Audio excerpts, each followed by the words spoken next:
Ayer, dentro de lo que estábamos hablando sobre lo que es la identificación de los supuestos implicados en el caso del asalto a la casa de cambio Phoenix Exchange, ocurrido el pasado 18 de junio, citábamos un nombre, Sí, el llamado Urunaga. Cohen. Hoy se comunicaba con nosotros la abogada Rosana Díaz. De parte de él, se comunicaba con la coproducción del programa y explicaba que es imposible que él haya estado implicado en el asalto porque, según nos señaló, tiene imágenes del momento en que retiraba a su hija del colegio ese día 18 de junio, día del asalto. El martes pasado. Sí, en coincidencia con lo que estaba ocurriendo acá en Asunción, por donde lo retiraba de San Pedro. Una particularidad que decía también, inclusive, Iván, él no tiene nada que ver, ni siquiera tiene orden de detención por este hecho, pero sí tiene una orden de detención por otro, que data del 2019, aquel asalto en el Cruce Liberación.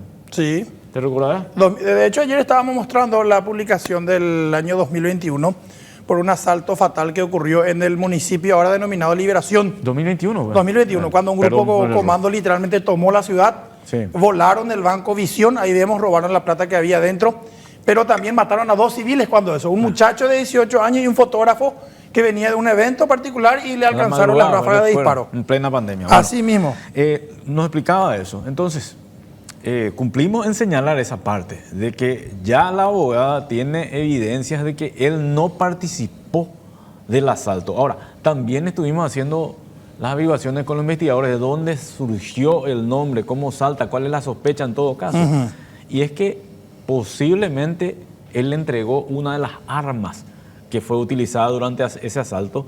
Y ahí el testimonio del único detenido en este caso es clave, porque él es el que dio ese dato a los investigadores. Victorio Bravo Samaniego. Bueno, eso es por una parte. Ahí nomás para aclarar, sí, para ampliar. Ahora se inició el trabajo. Ayer nos decía el comisario César Diarte que todavía la casa de cambios asaltada todavía no presentó siquiera su nómina de directivos. Se está tratando de ver por otro lado quiénes son los dueños de esta casa de cambios que está operando aparentemente en ilegalidad.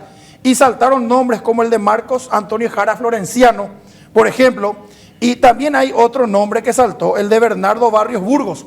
Estos eran los rostros visibles de Panorama Cambios, cuando operaba todavía con ese nombre. Estos dos que yo cité, Bernardo Barrios Burgos y Marcos Antonio Jara Florenciano, tienen órdenes de captura en Brasil, justamente por lavar dinero, supuestamente, del grupo, por ejemplo, de Antonio Joaquín Méndez Zamota, conocido como Motiña. Y ellos serían los, algo así como cabecillas de este grupo empresarial. Otro es aquel pastor evangélico que fue asesinado en 2022. En septiembre se había allanado por la Senat esta misma casa de cambios, cuando eso todavía el nombre de Panorama Cambios. Esa noche le mataron a un gerente de Panorama Cambios en Pedro Juan, aparentemente en conexión con ese tema. Entonces está ese gerente, Marcos Jara Florenciano y Bernardo Barrios Burgos, son buscados ahora también en Paraguay, pero tienen capturas en Brasil, estos dos últimos.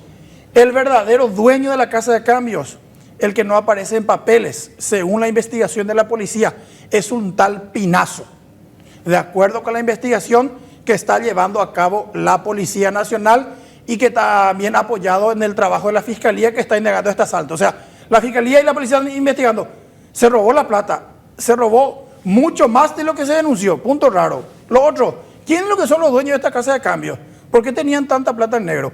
Ahí aparecen los dos nombres que cité, Marcos Jara y Bernardo Barrios. Ellos están buscados en Brasil, también por lavado de dinero proveniente del narcotráfico. Pero supuestamente el verdadero dueño es un tal Pinazo, cuya identidad completa debe ser ahora chequeada por los investigadores. Ocurre que esta financiera fue allanada hace 2 años, habíamos hablado de eso en su momento, se encontró muchísimo dinero en esa financiera y eso generó reinvestigación. Por una parte, había una investigación acerca del dinero que introducía Miguel Servín, sí, alias Celular, que era objeto de indagación por parte de la Fiscalía Antidrogas. Eso explicaba el motivo por el cual el fiscal, entonces fiscal Isabel Ferreira, jubilado, se constituyó con agentes de la Senat en ese sector.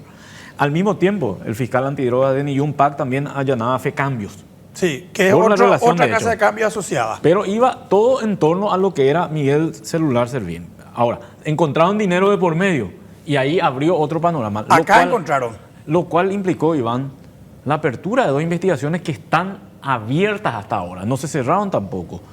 Por una parte, el fiscal Luis Said heredó el caso de Isal Ferreira, y que tiene que ver con el movimiento que hacía Miguel Celular Servir en ese lugar. Por otra parte, está el hallazgo del dinero, caso que tiene a su cargo la fiscala Fabiola Molas. En medio de todo eso se cambia el nombre de la empresa. Sí. Surge el nombre de Fénix. Claro, en medio de toda esa historia. Se allanó Panorama Cambios acá, que es el lugar asaltado, y en Pedro Juan le mataron cuando eso al gerente Wilfrido Arce Cáceres, el pastor evangélico, que ya cumplió luego condena por narcotráfico también.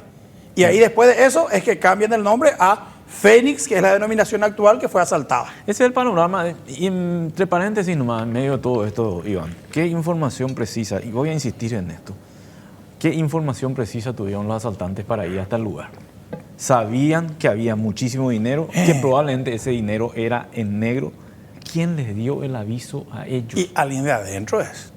Si ves a porque entraron directo a la dependencia donde estaba la plata. ¿Por qué utilizaron chalecos en la Senat? Y vuelvo a preguntar, no por una cuestión de que tenga sospecha o no, porque lo mismo hacemos cuando utilizan chalecos de la policía. Los chalecos de la Senat eran falsificados.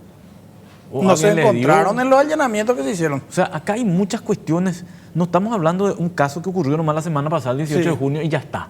Estamos hablando de un procedimiento que se hizo hace 2 años, de que hay mucha gente que conoce el movimiento de este lugar y que probablemente hay mucha gente implicada en el lavado de dinero detrás de todo eso.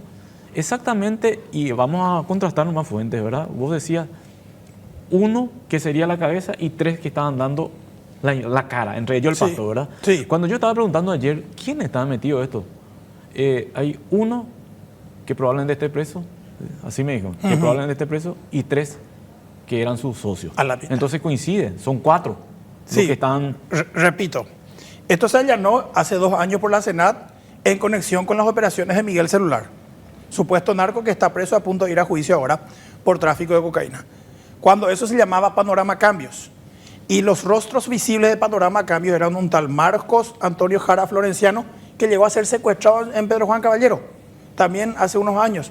Y Bernardo Barrios Burgos, así como Wilfrido Arce Cáceres. ¿Qué pasó? De estos 3 rostros visibles de Panorama Cambios, el día que allanaron el local de Paraguay, en Asunción, le mataron a Wilfrido en Pedro Juan.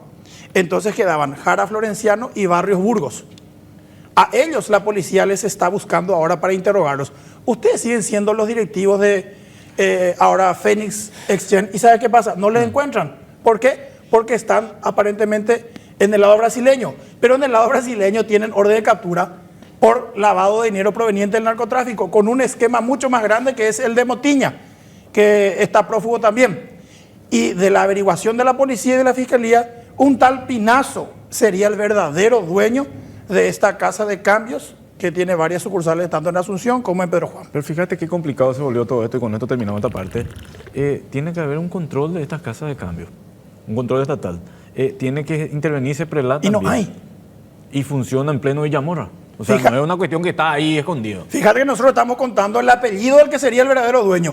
Y le preguntamos a los policías y a los funcionarios de la fiscalía que nos contaron este dato. Porque en la fiscalía nos dijeron que es un tal Pinazo. ¿Y cómo se llama? No, y eso es lo que no sabemos. Sumarle ahora que decir fiscalía, 2 investigaciones abiertas de la Fiscalía Antidrogas. Todo va hacia el mismo lugar. Qué extraño es todo. La intervención de la Secretaría Nacional Antidrogas también en su momento.